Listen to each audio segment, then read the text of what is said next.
দেশের প্রধান প্রধান সড়কে প্রায় ঘটছে ডাকাতি, ছিনতাই, চাঁদাবাজি, ধর্ষণ বা খুনের মতো ভয়াবহ অপরাধ। এসব অপরাধ নিয়ন্ত্রণে মাঠে নেমেছে হাইওয়ে পুলিশ। টহল বৃদ্ধির পাশাপাশি বসানো হচ্ছে সিসি ক্যামেরা।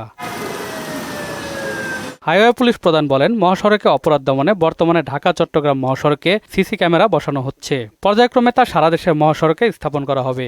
ওয়ালটন ফ্রিজ কিনে অনেকের মতো আপনিও হয়ে যেতে পারেন মিলেনিয়াল। সেরা পণ্যের সেরা অফার। সমস্ত অপরাধগুলো মহাসড়কে হয়ে থাকে, সেই সমস্ত অপরাধ নিবারণ করে একটি নিরাপদ মহাসড়ক ব্যবস্থা বজায় রাখাই হলো মূলত হাইওয়ে পুলিশের কাজ। ঢাকা চট্টগ্রাম মহাসড়কে সিসি ক্যামেরার মাধ্যমে ডিজিটাল সার্ভিলেন্স, এখানে নানান ধরনের ক্যামেরা আছে, তার মধ্যে অনেকগুলো ক্যামেরাতেই আমাদের আর্টিফিশিয়াল ইন্টেলিজেন্স পর্যন্ত আমরা ব্যবহার করতে পারবো।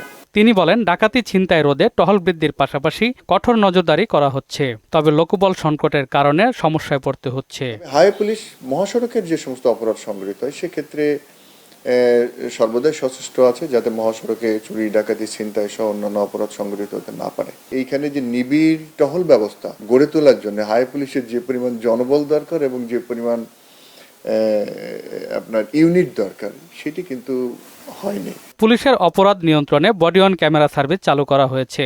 মাঠ পর্যায়ের সদস্যদের এই ক্যামেরার মাধ্যমে নজরদারিতে রাখা হয়েছে বলে জানান হাইওয়ে পুলিশ প্রধান। আমাদের স্বচ্ছতা এবং জবাবদিহিতাকে নিশ্চিত করার জন্য হাইওয়ে পুলিশের সকল সদস্য তারা যে কোনো ডিউটি করুক না কেন, বডি অন ক্যামেরার মাধ্যমে একটি অনলাইন সফটওয়্যারের মাধ্যমে একটি অনলাইন নেটওয়ার্কিং এ নিয়ে আসছে, যেটি আমরা সরাসরি রিয়েল টাইম মনিটর করতে পারছি।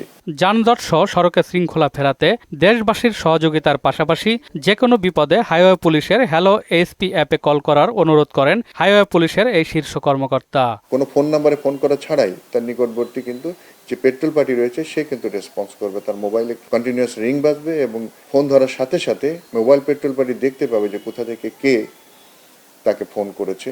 এমদাদুল হক খান, মহানগর সংবাদ, ঢাকা।